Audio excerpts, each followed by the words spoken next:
Today, we're diving into the fascinating world of the human mind, exploring how our conscious and unconscious processes interact. It's like this intricate dance happening inside our heads, shaping everything from our behaviors to our memories. Wow, that sounds incredible. So you're saying there's this whole hidden layer of our mind that's influencing us without us even realizing it? Exactly. Imagine your mind as an iceberg. The tip above water is your conscious mind, where you're aware of your thoughts and actions. But below the surface lies the vast unconscious mind, influencing your decisions and emotions without you even knowing. That's such a cool analogy. So how does this unconscious part actually impact our behavior and memory? Great question. Think of it like this. When you're learning to ride a bike, at first, you're consciously aware of every move. But once you get the hang of it, it becomes second nature, right? That's your unconscious mind at work, storing that skill so you don't have to think about it consciously every time. Ah, I see. So it's like our unconscious mind is this giant storage room for all sorts of skills and memories? Exactly. And it doesn't stop there. Our unconscious mind also processes complex patterns and influences our judgments and decisions. It's like having a supercomputer running in the background, constantly working to make sense of the world. That's mind-blowing. So how does this interplay between the conscious and unconscious affect our memories specifically? Well, memory is a bit like a library. Your conscious mind is the librarian, deciding which books to check out and read. But the unconscious mind is the vast collection of books, some of which you might not even know exist. It can influence which memories are more accessible or which ones fade into the background. So our unconscious mind can decide what memories we keep or lose. That's a bit scary, but also fascinating. It is.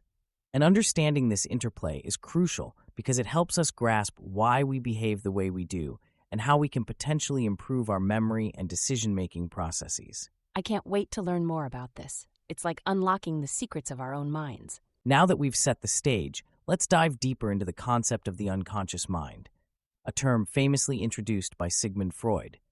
Freud's work was revolutionary because he proposed that our minds are like icebergs, with the majority of our mental processes occurring beneath the surface. Freud, huh? I've heard of him. Didn't he have some pretty wild ideas about dreams and stuff? Absolutely, he did.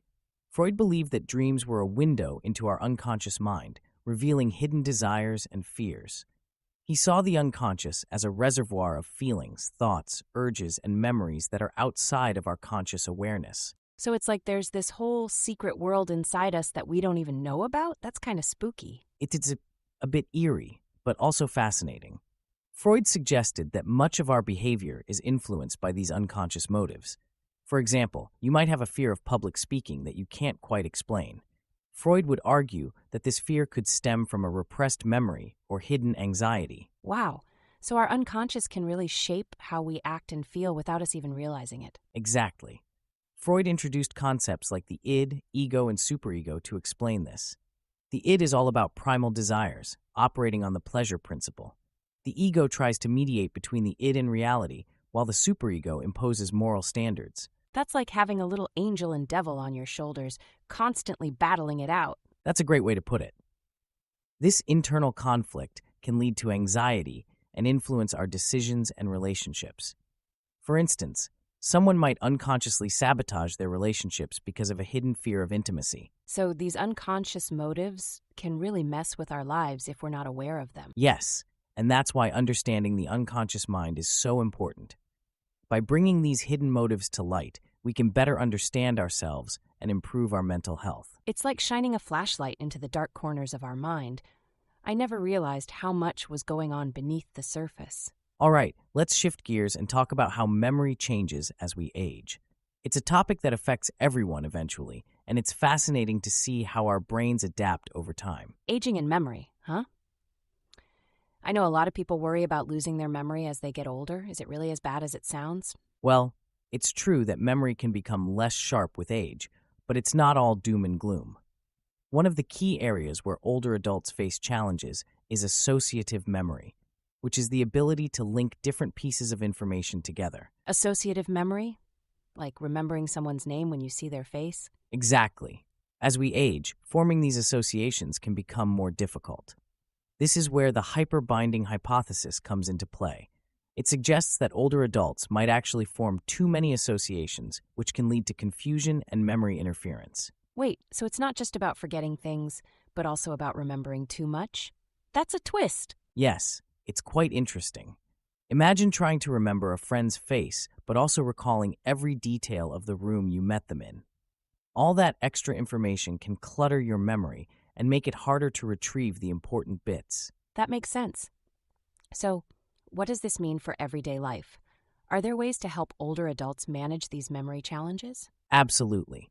One approach is to improve attentional control, helping older adults focus on relevant information and filter out distractions. Techniques like mindfulness and cognitive training exercises can be beneficial. Mindfulness, like meditation, that's interesting. So it's not just about keeping the mind active, but also about focusing it. Precisely. It's about training the brain to be more selective with the information it processes. Additionally, maintaining a healthy lifestyle with regular exercise, social engagement, and a balanced diet can also support cognitive health. It's good to know there are practical steps people can take. It's like giving your brain a workout to keep it in shape. Exactly. While we can't stop aging, we can certainly take steps to mitigate its effects on memory and maintain a good quality of life. Now that we've covered how memory changes with age, let's delve into the science of memory itself. It's a complex system with different types, each serving unique functions. Different types of memory? I always thought memory was just, memory. What are the different kinds? Great question. Memory is broadly categorized into explicit and implicit memory. Explicit memory, also known as declarative memory, involves conscious recall of information, like facts or events. It's what you use when you remember your last birthday party or the capital of France. So explicit memory is like the stuff we consciously think about. What about implicit memory? Implicit memory, on the other hand, is unconscious and involves skills and tasks we perform without thinking, like riding a bike or typing on a keyboard. It's more about knowing how rather than knowing that. So implicit memory is like muscle memory. It's fascinating how our brains can store information in different ways. Exactly. And these types of memory are supported by different neural mechanisms. For instance, the hippocampus is crucial for explicit memory, while the basal ganglia and cerebellum play key roles in implicit memory. It's amazing how specific parts of the brain are responsible for different memory functions. How does memory consolidation fit into all of this? Memory consolidation is the process of stabilizing a memory trace after initial acquisition. It's like saving a document on your computer so you don't lose it. This process involves transferring information from short-term to long-term memory, and it's heavily influenced by sleep. So, getting a good night's sleep can actually help you remember things better? That's a great excuse to hit the snooze button. Absolutely. Sleep is crucial for memory consolidation. During sleep, especially during deep sleep stages, the brain replays the day's events, strengthening neural connections. Stress, however, can have the opposite effect, disrupting memory formation and retrieval. Stress really is a memory killer, huh? So, what can we do to improve our memory? There are several strategies. Regular physical exercise, a balanced diet rich in omega-3 fatty acids, and cognitive exercises like puzzles and learning new skills can all enhance memory.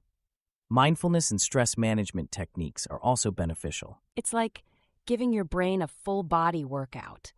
I love how practical these tips are. It's empowering to know we can take control of our memory health. Exactly.